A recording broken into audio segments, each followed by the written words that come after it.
Hi, everybody. Welcome to Hollywood Live. My guest today has just garnered his second Oscar nomination for his adapted screenplay for the critically acclaimed Nickel Boys, which, by the way, is also nominated for Best Picture. And we are so glad to have him with us today. Please help me welcome RaMell Ross. How are you? Mhm. I'm doing well, Tanya. How are you? Well, first of all, congratulations. Okay, so in the last 2 days, the film has earned over $1 million. You had a $23 million budget. That means you made your money, honey. I mean, we're on our way.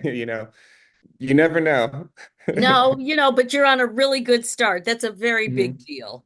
hmm It's Yeah, a we're excited too. I mean, that just means that people are seeing the film and the story itself needs to be seen aside from the way that the film's made. Like it's a story that needs to be shared. exactly. This is from Colton Whitehead's excellent book, Nickel Boys. It's the American historical drama based on his 2019 novel. You and Jocelyn Barnes co-wrote the screenplay. hmm It's called in the Oscar categories an adapted screenplay. Can you kind of explain to people what that means? Because they don't often understand that. Yeah, it's a strange thing. You have a book or a powerful piece of writing because it could be a play or it could be on tablets, who knows? And you want to make it a film. And so if the source material exists somewhere else, that's kind of the bones or at least the one-to-one inspiration for your project, then they call it adapted. And so, of course, Colson Whitehead's Nickel Boys is an incredibly powerful narrative. He won the Pulitzer Prize for it. And we would never claim that this story is ours. He definitely built a mythology around the Dozier School for Boys, which was a reform school in North Florida. That was the kind of place that is the most terrifying institution in America. People were just flat out murdered by yeah, people with way too much power and a not very you know joyful Right. view of humanity. No, not at all. I mean, it's a frightening film, but the way it's done, of course, you did it in the first person point of view. And for those who haven't seen it, I don't want to totally give it away, but basically, the person that is telling the story, you don't often see that person at that particular time. Maybe you can Mhm. explain this better than I can. Well, basically, Tanya, it's like using the camera like a person is in the world. When we're talking to someone, we can't see our face. We're just looking directly at the human being and we're kind of reading their expressions and having a conversation. And that's the type of agency we wanted to give the characters. And it almost seems counterintuitive, right? Like, as an audience member, you want to see their faces so you know how they're feeling. Mhm. But in terms of them being in their world, how interesting is it to give them the type of subjectivity that we have right now? And that was one of the core methodologies of the film. Why did you decide to do it that way? There's so many reasons, and most of them are tied to the way I've been making art for the last 15 years, which is trying to get to subjectivity in the image and trying to get to what it looks like to express the point of view and the almost directionality of the gaze that people of color have, and that the way in which I see the world is my central organizing mechanism. It's quote unquote the Black perspective, but that's not something that I witness when I'm watching normal television or movies. I'm often seeing us kind of objectified, and I like to say, like, people are shooting towards the Black community. They're not shooting from the Black community. Hmm. Something I learned from Toni Morrison in her writing. Very interesting. And this was a very difficult book. I mean, talking about adapting this book to a movie itself had to be when you got this gig, did you say, "Oh my God, what am I going to do?"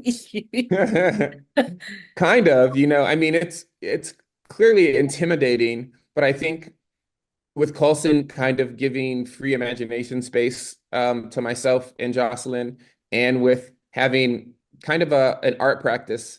And I say that because, these ideas are like, people are like, oh my God, it's so bold. Like, I can't believe you did this. No one's done that. But this is just kind of the art that I've been making already. And so to me, it was an opportunity to scale up, right? To like employ some really brilliant collaborators from the director of photography, Joe Mulfray, to production designer, Nora Mendez, or the editor, Nick Mansour, to really explore it on a large scale. And with the help of others, you're on a team, everything's possible. And you're nominated for Best Picture, which Crazy. again It's is a crazy. big deal. I mean, Yeah. wow. And let me just tell you something. As African Americans who's covered, we've been out there on this, I think is our 30th year covering the Oscars. I'm really giving my age away. But for somebody like me, how I applaud this every year because there have been Mm. some years where we just weren't there. Yeah, yeah. It's tough. Like, there's something about our stories that, while they're inextricable from American identity, if not the reason why America is as powerful and as complex as it is, they don't seem to garner wide audiences sometimes, and they're often forgot when it comes to awards that celebrate cinema. And so, yeah, it's a wonderful privilege to be where we are. It really, really is. And tell me a little bit about your partner too that help you with this, because this is her. I think both of you have been nominated. Well, I know this is your second Oscar nomination. The first one Mhm. was for documentary, and I think this Mhm. is her second as well, isn't it?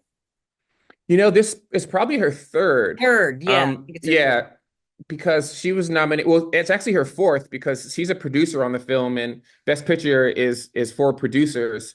And so she's gotten a nomination for Strong Island, which she made with Yance Ford, and then Hale County This Morning, This Evening, and two for Nickel Boys. But she's a wonderful, writer and thinker and producer. And we connected when we were making my first film, and she helped usher it into the world.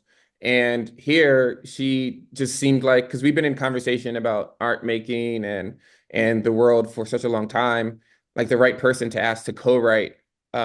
She has a very strong narrative and like language sensibility, and we have a good combination of aesthetics or sensibilities.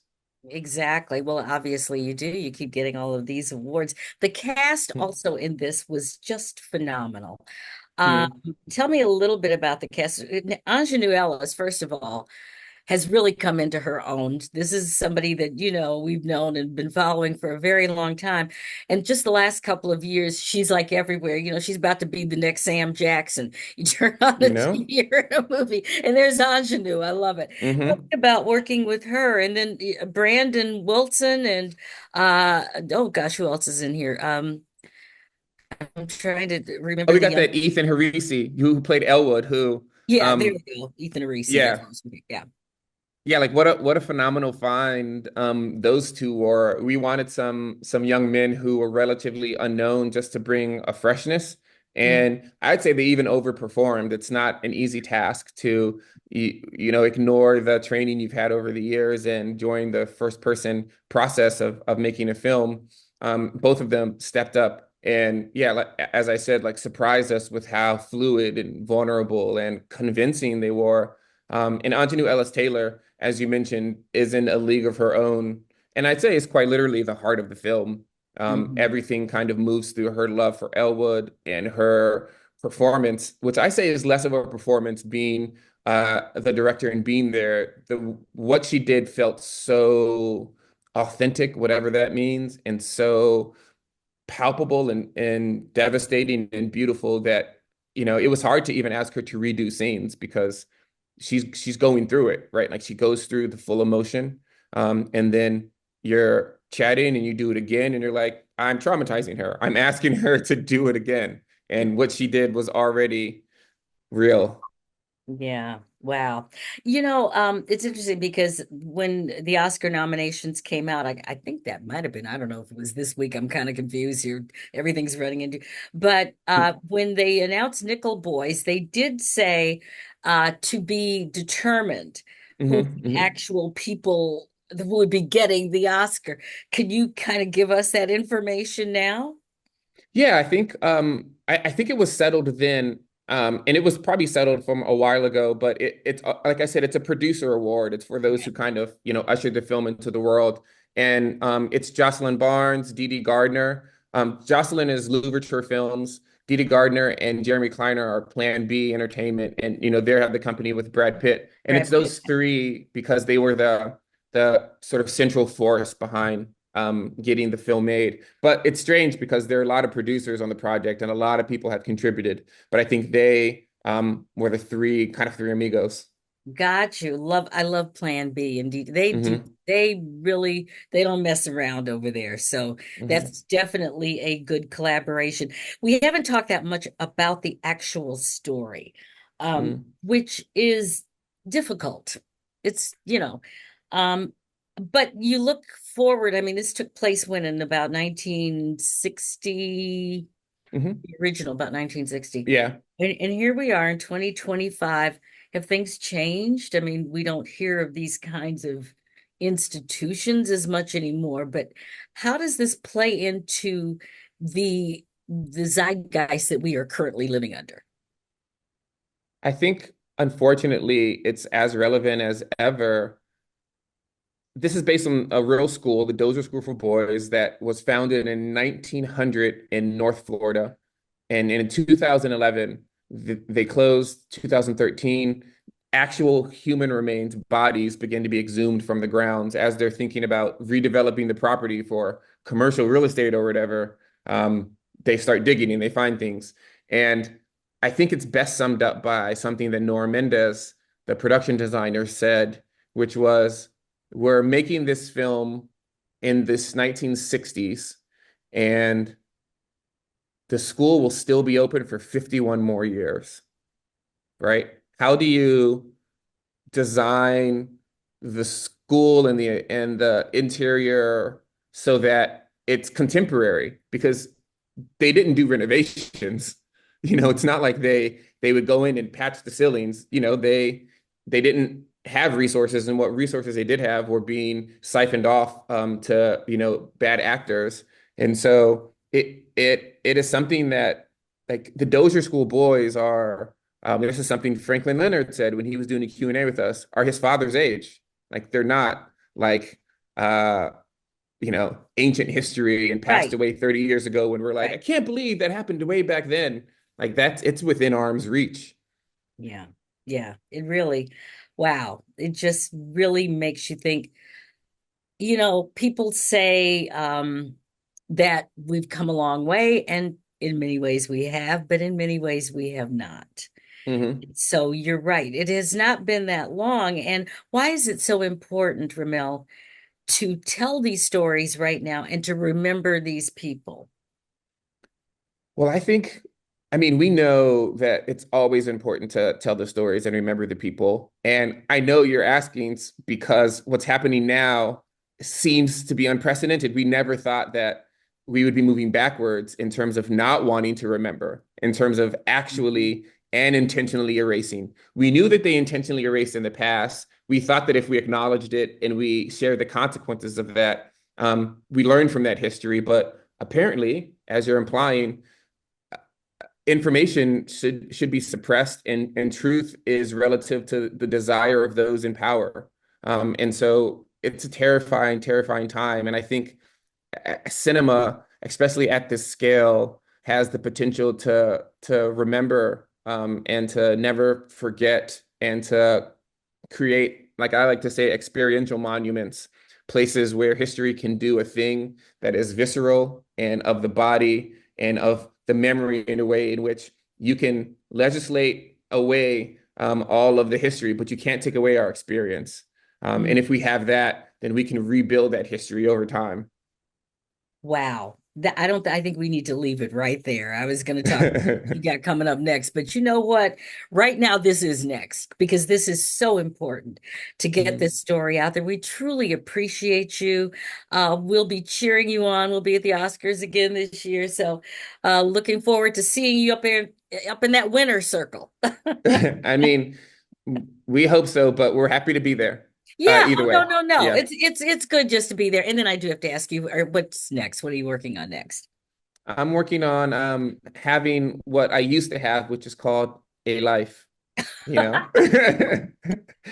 Eating some food at a slow pace, you know, going for a run, bike ride maybe, bird Right. watching. I Yeah. love it. Well, good luck with that one. Okay. Well, I Yeah. think you got a very, very big and bright future ahead of you as a meal maker. So good luck with Thanks, Sonia. go get a good meal. You deserve it after all of this. Okay. MGM has been a wonderful usher, so they are feeding me well.